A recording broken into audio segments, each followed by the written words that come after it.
और ये जो तलवार मैंने मंगाई है 5 लाख की तलवार, इसमें कई तरह के पॉइजन हमने जो है तो इसको सुखाया है कि अगर जरा सा टच कर दिया तो बचने वाला नहीं। स्वामी प्रसाद मौर्य, ये धर्म रक्षा के लिए हम लोग देश के लिए जिएंगे और देश के लिए मरेंगे। हमारे लिए नेशन इज फर्स्ट, सनातन धर्म पर अगर उंगली उठाओगे तो गर्दन काटेंगे। ढोल गंवार शूद्र पशु नारी, क्या कहेंगे आप इस पर? सबसे पहली बात तो यह है कि यह चौपाई सुंदरकांड के 59 नंबर दोहा के 6वीं चौपाई है। और ताड़ना का अर्थ है ताड़नम शिक्षणम, माने शिक्षा देना। अगर पूज्यपाद गोस्वामी श्री तुलसीदास जी ने महिलाओं को पढ़ने के लिए कहा, शिक्षा देने के लिए कहा, दलितों को शिक्षा देने के लिए कहा, तो वहाँ तो ये बहुत बड़ी बात है, लेकिन ये गलत अर्थ बता करके भ्रमित कर रहे हैं। अब अगर इनको विरोध करना है तो समाजवादी पार्टी में डॉक्टर राम मनोहर लोहिया एक बार सुंदरकांड का घर घर अभियान चलाए थे, तो पहले उनका पुतला फूंक करके विरोध करें कि वो गलत किए थे।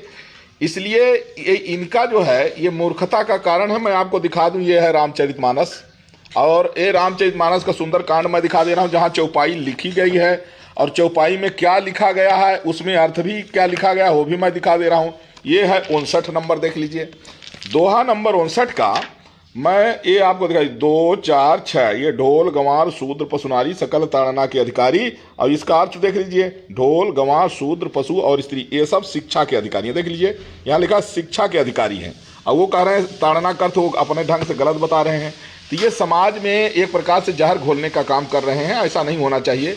अन्य धर्म के विषय में लोग नहीं बोलते हैं, लेकिन सनातन धर्म के विषय में जिस तरह से ये लोगों की बयानबाजी लगातार चल रही है, लगातार ये स्वामी प्रसाद मौर्य का जो ट्वीट आ रहा है, अब आज ही इन्होंने एक ट्वीट कर दिया है कि बाबा साहब भीमराव अंबेडकर ने कहा कि हिंदू में पैदा होना जो है उनके बस में नहीं था कि वो दूसरे में पैदा हो जाए, लेकिन वो कहे हम हिंदू बन के नहीं मरेंगे। मैं उनको बता दूं, बाबा साहब भीमराव अंबेडकर कितने सनातन धर्म के निष्ठावान थे कि संविधान की जो मूल प्रति है आप देख लीजिए, वहाँ राम दरबार अंकित है, उन्हें राम राज के वो समर्थक थे।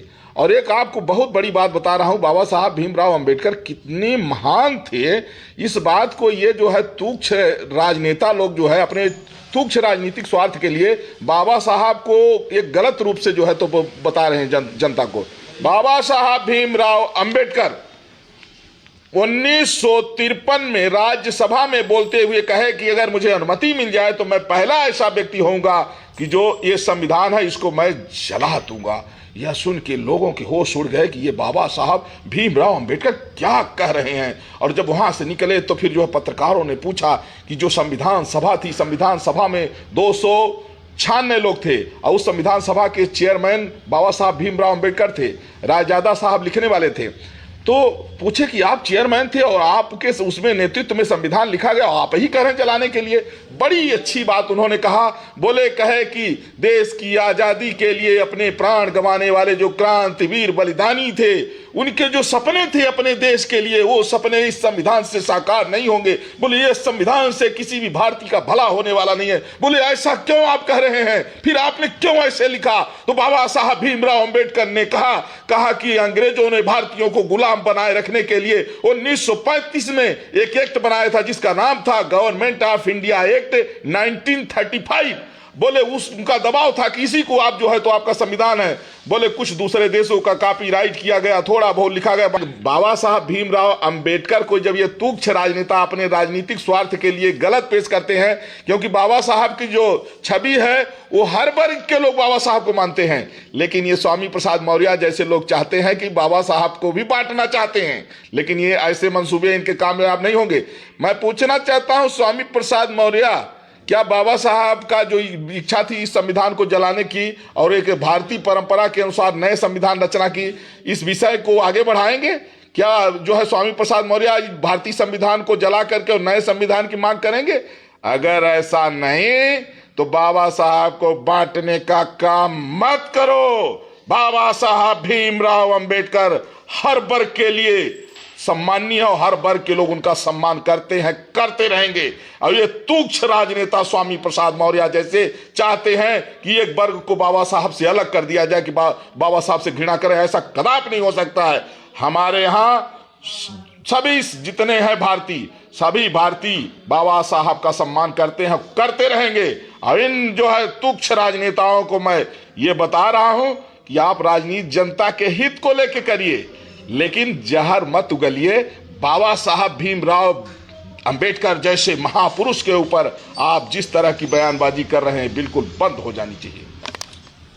इस तरीके से तो ये भी कहा जा रहा है कि स्वामी प्रसाद मौर्य ने कहा कि आप लोगों को गुस्सा नहीं आनी चाहिए, क्रोध नहीं आनी चाहिए। अगर क्रोध आती है तो आप उठाइए कमंडल और श्राप दे दीजिए मरने मारने की। देखिए, ऐसा है, शराब हम लोग दे सकते हैं, लेकिन ये इतने पापी हैं, सारे शराब पीते हैं। ये तो शराब पीने वाले को शराब नहीं दिया जाता है। इनके लिए हम लोग सक्षम है। और जो कह रहे क्रोध नहीं आना चाहिए, जब तक कि राम की निंदा क्रोध बनता थी भयो कपिंदा। जब रावण ने राम जी की निंदा किया, उस समय जो है तो हनुमान जी को क्रोध आ गया था। इसलिए जब ये रामचरितमानस के विषय में अनर्गल प्रलाप करना शुरू किया, तब हम लोगों को क्रोध आया। और इस क्रोध से इंतजार कर रहा हूं कि तुम रास्ते पर आ जाओ, क्षमा मांग लो, वरना इतने घूंस से मारेंगे। और ये जो तलवार मैंने मंगाई है 5 लाख की तलवार, इसमें कई तरह के पॉइजन हमने जो है तो इसको सुखाया है कि अगर जरा सा टच कर दिया तो बचने वाला नहीं स्वामी प्रसाद मौर्य। ये धर्म रक्षा के लिए हम लोग देश के लिए जिएंगे और देश के लिए मरेंगे।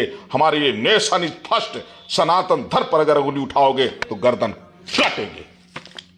महाराज जी, बात और आती है कि जिस तरीके से ये सारा प्रकरण चल रहा है, क्या 1990 का वो दौर जहां मंडल कमंडल की बात की जाती है, वो तो नहीं दोहराने की एक फिर कवायद शुरू हो रही है? देखिए, ये चूंकि सही बात यह है कि स्वामी प्रसाद मौर्य को जनता ने वोट नहीं दिया, हार गया, सब जानते हैं। ये इतना क्रोध में है कि सोचता है कि जनता को जनता से लड़ा के मार डालो, इसलिए इस तरह का जहर उगल रहा है। और बाकी और कोई बात नहीं है। बाबा साहब भीमराव अंबेडकर ने 10 साल के लिए आरक्षण लागू किया था, और इसके बाद उनका यह था कि सब लोग जो है फिर जो है तो जब देश के प्राइम मिनिस्टर से लेकर के हर पद पर हमारे दलित भाई पहुंच गए, तो अब समाज में जो है वो मंडल कमंडल की बात अब नहीं, अब धीरे धीरे जो है समाज समरसता किया है और आगे बढ़ गया है। और सब लोग कंधे से कंधा मिला के आगे चल रहे हैं। और यहाँ जितने भी यहाँ अनटचेबिलिटी बिल्कुल कभी नहीं थी।